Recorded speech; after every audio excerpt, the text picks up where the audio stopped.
What time is it? It's time for the Abbott and Costello Show. We're on the air here in Hollywood. Well, what are we waiting for? Let's go with the Abbott and Costello Show.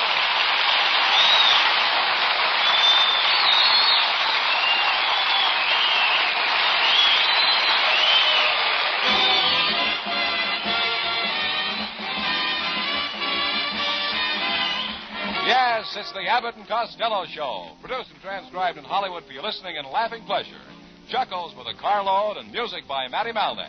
So hold on to your chairs, folks, for here they are, Bud Abbott and Lou Costello.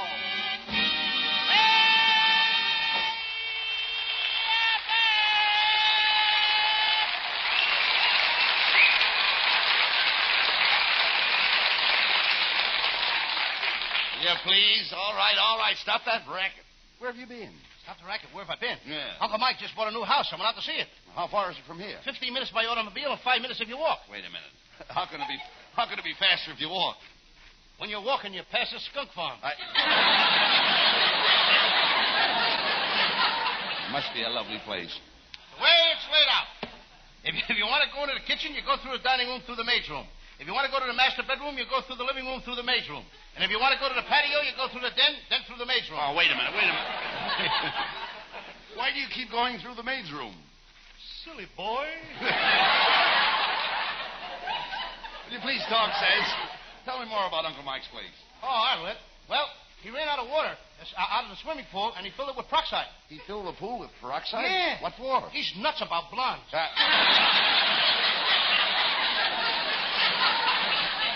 By the way, how's Aunt May getting along with Uncle Mike? Just fine. You know, Mike is expecting a blessed event at their house next Tuesday. Well, wait a minute. They've been married for 35 years, and they're expecting a blessed event? Mike's mother-in-law is leaving for Patterson.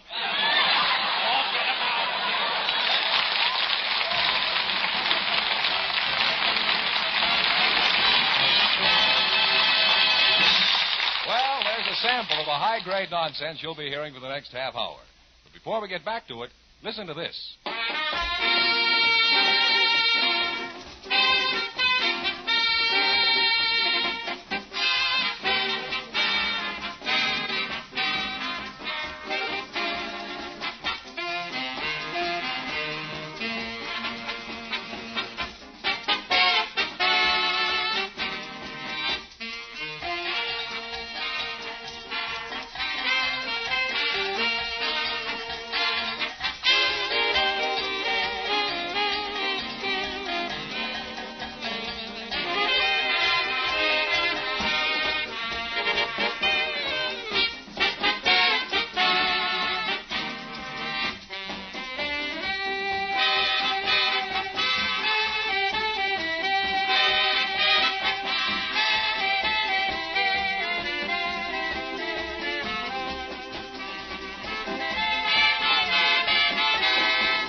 Just look at you.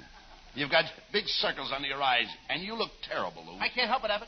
I've been up all night working on my invention. I just finished my latest invention. It's a cellophane mattress for old maids. Oh, now, wait a minute.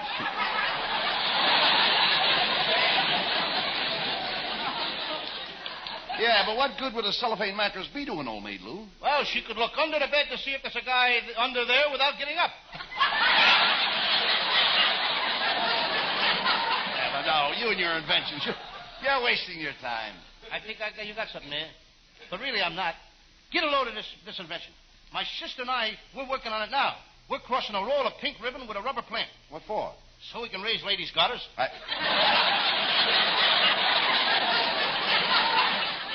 I look at you, Costello, I wonder how you ever became such an enormous idiot. Well, it's easy. I could teach you in no time. You dope your entire family is stupid. None of them knows anything. Now, wait a minute. Just a minute. Now, how can you say that? How can you say that? My Aunt May is considered an expert authority on insects. An authority on insects? Did she study insects in college? She didn't have to go to college. She studied at home. Now, wait a minute. How could she study insects at home? Her first 3 husbands were barflies.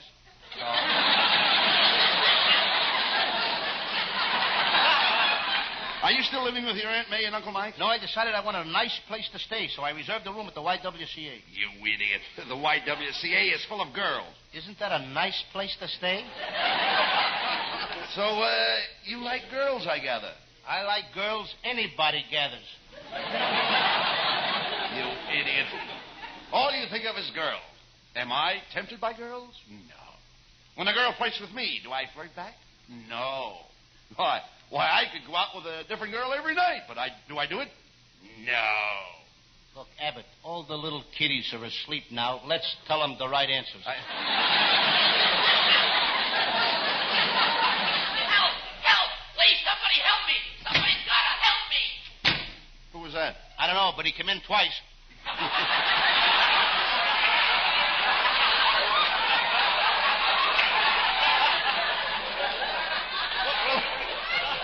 Well, who was it, Lou? Did you know him? Yeah, that was little Johnny from the Philip Morris show. He finally found a store window he couldn't step out of. Costello, be careful what you say about that little Johnny. You know, I've heard he's a pretty tough kid. I ain't afraid of him. I can fight that little Johnny with one hand tied behind his back. You mean one hand tied behind your back? Who's fixing this fight, you or me? If you're so tough, Costello, why don't you enter the heavyweight division? You know, Joe Louis is retired, and they're looking for a new champion. There's only one reason why I don't become heavyweight champion, Abbott. I'm so tough and ferocious, I can't control myself. The minute I get in the ring, I see blood. It's terrible. What's terrible about it? It's my blood. You couldn't fight your way out of a paper bag. Is that so? You're talking to a man who can lick anybody. Why, I'd take that Joe Louis apart and see what makes him tick. I'd take Joe Walcott apart and see what makes him tick. I'd take Lee Savold apart and see what makes him tick. I'd take Gus Lesnovich apart and any champion. Name any champion and I'll take him apart. All right, I'll give you an easy one. How about the swimming champion, Esther Williams? Could you take her apart? Anything put together that good don't need tinkering with.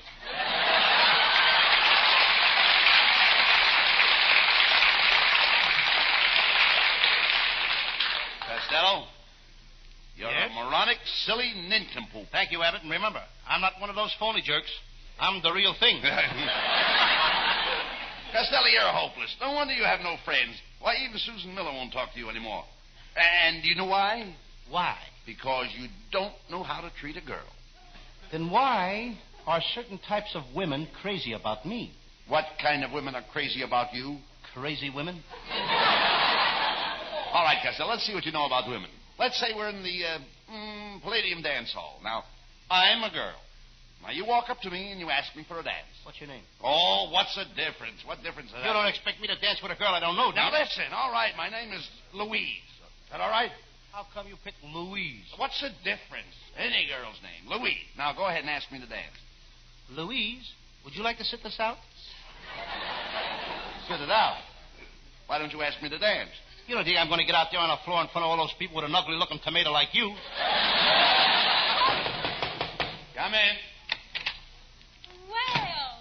Well, good evening to you all. Costello, this girl is beautiful. Where are you from, miss? Down south. I come from the tobacco country. Are there any more gorgeous girls like you down in the tobacco country? Why, it's just full of them. No wonder that F.E. Boone can't talk straight.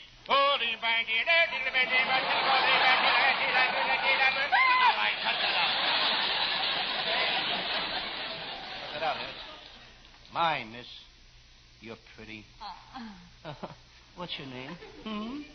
Magnolia Tweety Faddle. My, but that's a pretty dress you have on. Oh, thank you all. I try to be neat. My mother's a good housekeeper. She taught me to keep everything tidy and in the right place. Hand me my dust cap, Abbott. This is the kind of housekeeping I like. Costello, it's very sweet of Miss Tweedlefaddle to drop in here to see us. And I think it would be a sweet gesture on your part, Costello, if you'd show her the sights of Hollywood while she's in town. Oh, Mr. Costello, if you only would, then I could go home and tell all the girls I was out with a big, smart celebrity.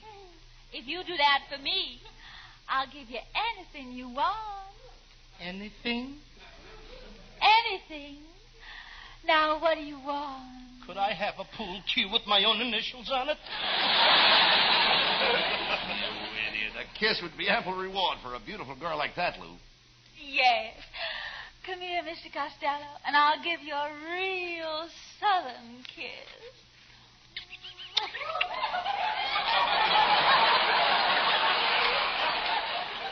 There.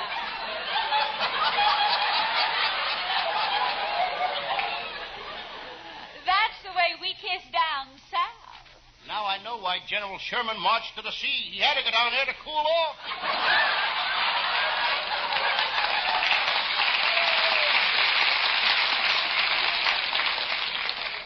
I just can't understand you northern men. Why, in Kentucky, the men are so impetuous, they carry a girl away. In California, we got cars. Pay no attention to Costello, Miss Tweedlefaddle. Tell me, are you a single girl? Oh, yes, indeed. And I came up north to get married. Well, I don't like to brag, but I'd make a nice husband. I can cook.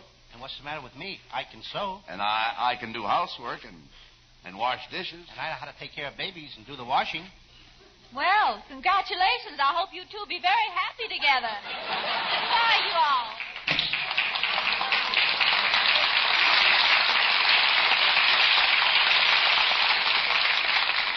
Costello, you missed a great opportunity. That girl is the daughter of Colonel Tweedlefaddle. They're very wealthy. Yeah, but I got a notion to put on one of my Sam Shovel detective disguises and follow that girl. Mr. Costello, I've got to talk to you. I'm Costello. What can I do for you? Mr. Costello, I've been listening to your detective series, and I think you're marvelous as Sam Shovel, the great detective. And, Mr. Shovel, I need your help. My wife has disappeared. When did she disappear? Yesterday morning at 7 o'clock. She left the house dressed in a nightgown. She had a frying pan in one hand and a box of matches in the other. Mm-hmm. Sounds like a pretty tough case. You say she left the house yesterday morning at 7 o'clock wearing a nightgown and carrying a frying pan and a box of matches? Do you have any idea why she left the house? Oh, sure. She was cooking breakfast and the stove blew up. Hey, there was something familiar about that guy. Costello, isn't he your brother-in-law? No, sir. My brother-in-law is living. Oh,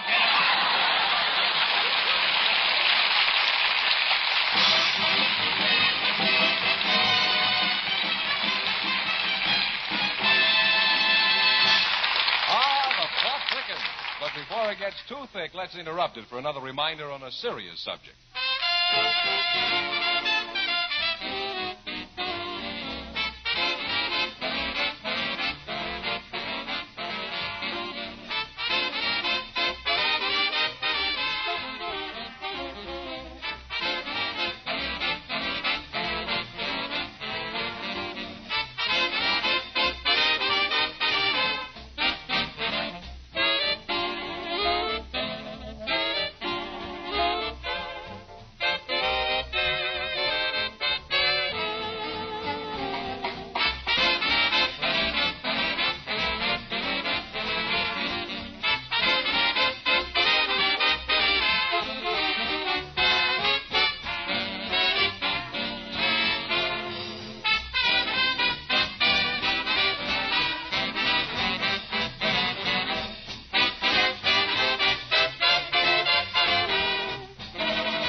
The spotlight turns to Hal Winters, our singing star. Here he is with Matty Malnick and his orchestra.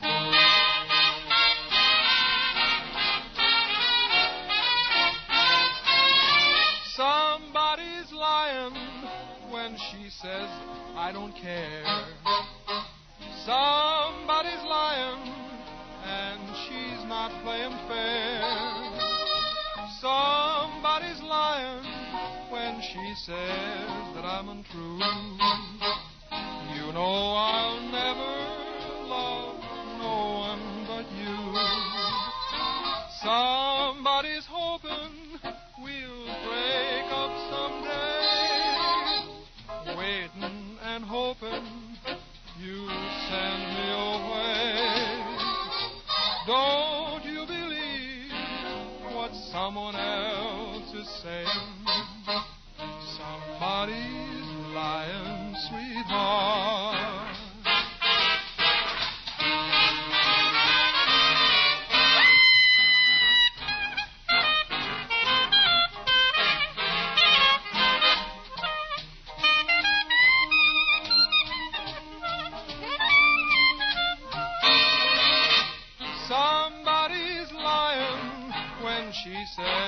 I'm untrue. You know I'll never love no one but you. Somebody's hoping we'll break up someday. Waiting and hoping you'll send me away. Don't you believe what someone else is saying? Somebody's lying, sweetheart. Somebody's lying, sweetheart. Somebody's lying, sweetheart.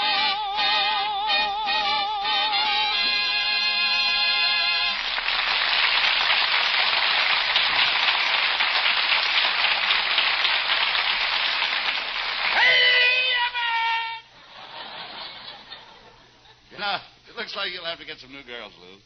How about those two girls that moved in next door to you? They're strangers in town. Why don't we double date them? Oh, I don't think you'd like them, Abbott. One of them has 3 warts on her nose. She's got buck teeth, and she's bald-headed. How about the other one? She's ugly.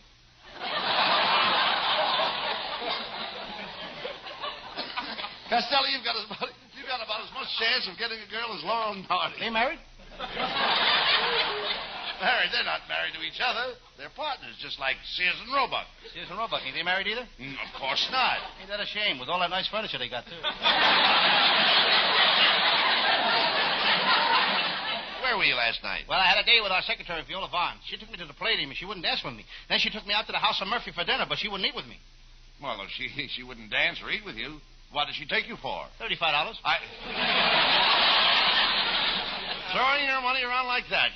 You ought to be ashamed of yourself. Right now, I need $75, and I don't know where to get it. Why, Abbott, you must have 100 friends that would loan you $75. Well, how about you loaning it to me? Abbott, you must have 99 friends that would loan you $75. I ought to know better than to ask a stupid, ignorant dope like you for money.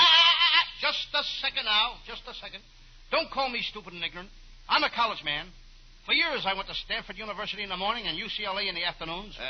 You dummy. Stanford is in San Francisco, and UCLA is in Los Angeles. Now, how could you go to both of them at the same day? Being an honor student, I had a long lunch hour.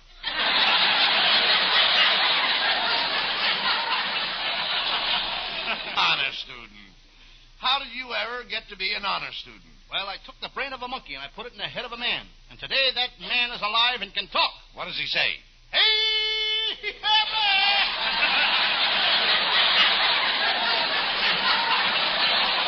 I thought so. You've never been in a college. And I doubt if any of your family were ever in college. Is that so? My brother Pat spent 4 years at the medical school at the University of Michigan. What was he studying? Nothing. They were studying him. Costello, you're impossible. And you'd better give up doing that Sam Shovel detective series. The field is overcrowded and everybody on radio wants to become a private eye. You're right, Abbott. I know it. Seems like every Tom and Harry wants to be a dick.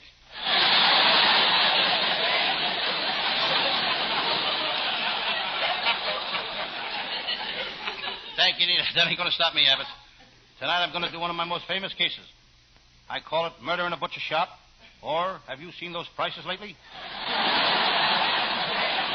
Well, that doesn't sound like a very interesting case, Costello. Pick another one. Okay, here's a very, very interesting one. I call it the case of the man who drowned in the Los Angeles River, or Dust Be My Destiny. Oh, let's get on with the case.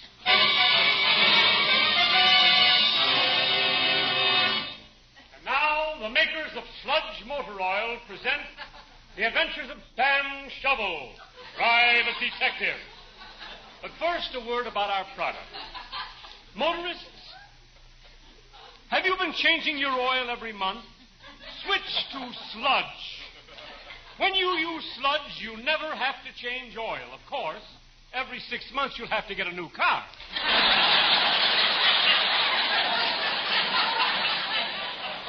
Friends, if you want extra mileage, use Naco gasoline. Listen to what one of our satisfied customers has to say. I bought 2 gallons of Naco gasoline in Chicago. When I got into Los Angeles this morning, I still had 2 quarts left. Thank you, sir. Thank you. What kind of a car do you drive? Who's got a car? I got a cigarette lighter.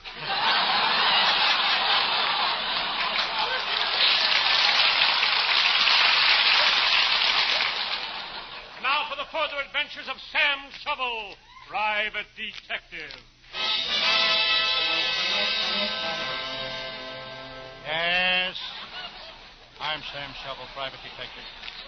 I'm sitting here in my little office writing a report on my latest case. I reach for my pen. It's a pig pen. I'm alone in the office. I used to have a secretary. I had to let her go. She could never get her typing done. Every time she got to the end of a line, the typewriter bell would ring. She'd go out to lunch.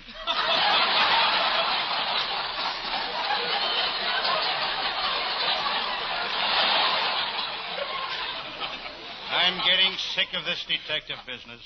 Always on the run. I don't even get a chance to eat. Last night I sat down to a bowl of chicken broth. I started to eat the broth. The phone rang. I had to go out and catch a crook. I came back, started to eat the broth again. Another call came. I had to go out and catch another crook. When I came back, the broth was cold. The moral: too many crooks spoil the broth.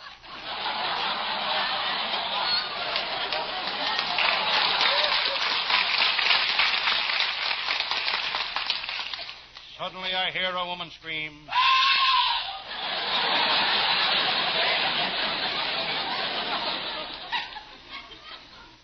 Came from the window across the street.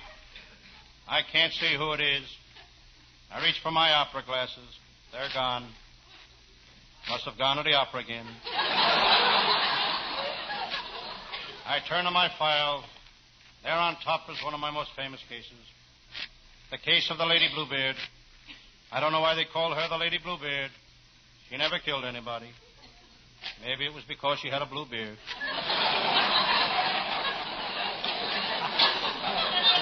She was a hard woman to catch. I'd have never caught her except she was a flirt. She gave me the eye in Pasadena. She gave me the eye in Pomona. Then I caught her in Pismo Beach. It was easy. I had both her eyes. It was lost. Couldn't see where she was going. Suddenly, through the window, I see my pal, Lieutenant Abbott of the Homicide Squad, approaching. Abbott's a tough man. He's got a dirty look and underwear to match.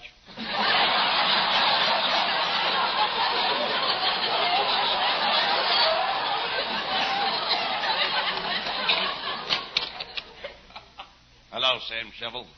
I'm worried. What's wrong, Lieutenant Abbott? Remember when I joined the department, I found it a beat, and the walking made my feet too big? Yes. And then I was transferred to the traffic department, and waving my arms all day made my hands too big? Yes. Now I'm really worried. They want me to ride a horse.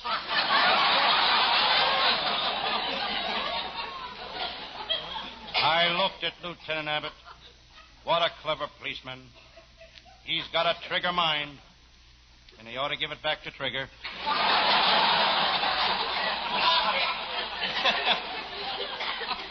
I could tell Lieutenant Abbott had something on his mind. He was nervous. He started fiddling with his nose.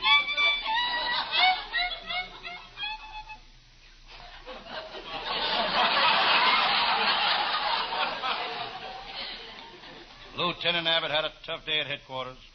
All day he had been given a rubber hose the 3rd degree. He kept hitting it with a detective.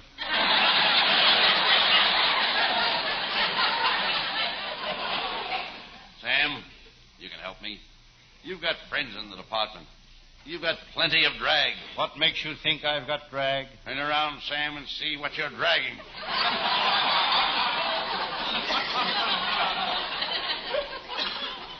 Lieutenant Abbott has insulted me again. I looked him straight in the eye. He had arrogance, conceit, and meanness written on his face. Seems silly for a man of his age to go around with all those words written on his face.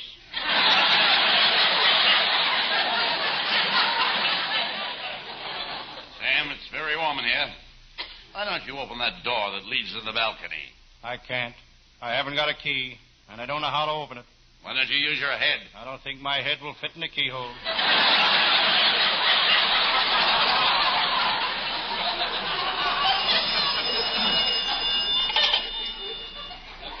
Hello, Sam Shovel, private detective speaking. Is this the great Sam Shovel, the private detective? That's me.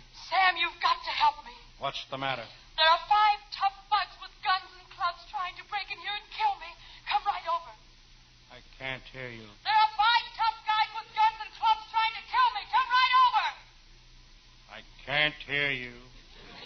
Sam, I'm not even on the phone and I can hear her. Why don't you go over?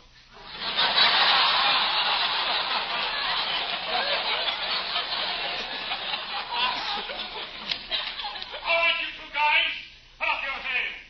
Put them up higher. I lift them up any higher, I'll break my suspenders. And lift up your hands. Now lift up your pants. What's the idea of making us put up our hands? Don't ask any questions. Go on, reach for the ceiling. Okay, we reached the ceiling. What's the idea of this stick-up? This ain't no stick-up. Then why have you got us standing here with our hands on the ceiling? Me and my crew are repairing this building. We're ready to tear out the walls, and somebody better be holding up that ceiling.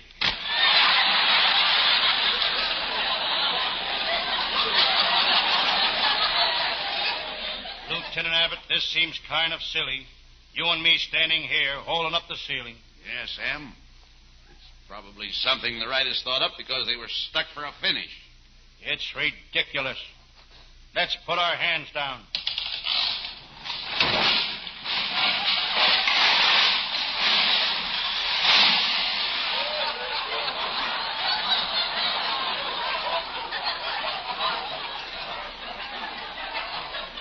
Next time, we better play along with the riders. Them guys can kill you.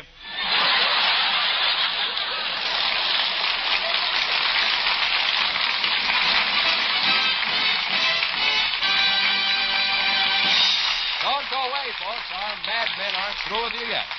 Right now, they want you to hear this.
Two tickets to the Bolanos-Williams fight on the 29th, please. What name? Paul Douglas. The actor?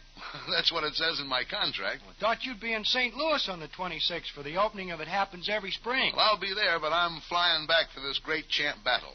It's for the benefit of the kids at the Lou Costello Jr. Foundation, and it's to help juvenile delinquency. And that's good enough to get my support. Our writing staff is headed by Eddie Foreman, with Paul Conlon, Pat Costello. Our producer, Charles Vander. Good night, folks. Night, everybody. Patterson, good night.